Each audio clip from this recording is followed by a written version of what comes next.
A lot of work to be done.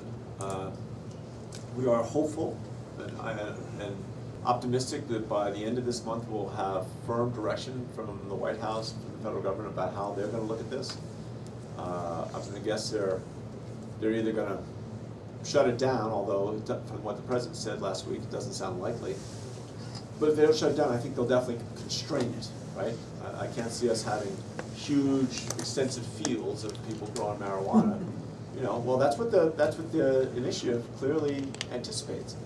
Our concerns, the two primary concerns that we've been really focused on right out of the box, is one, to make sure we keep it away from kids.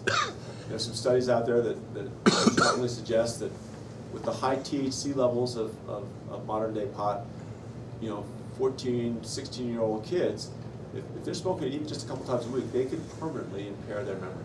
Like, no one's put this fact out. People don't know. I don't have the study. Once I do, I will make sure that we get it out to every newspaper in the state, because I think that's the kind of stuff we need to be talking about. And then second, this whole driving while under the influence, right? They call it DUI. DUI doesn't have the word alcohol anywhere in there. But we've got to be very, very clear and firm.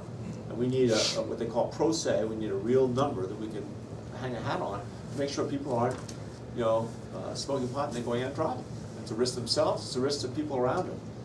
Those are the two obvious, I mean, just big, obvious issues. But there's a couple dozen other issues along the same lines of how do we protect the health and welfare of our community. You know, the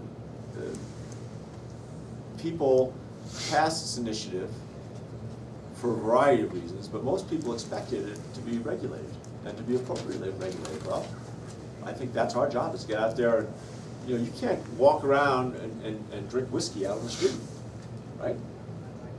Or at least you're not supposed to. And I think the same thing's going to be true with pot. We're gonna put some serious fines in place. We're going to look at making sure that we have, again, I don't think you ever want to use red tape or bureaucracy to impede any activity.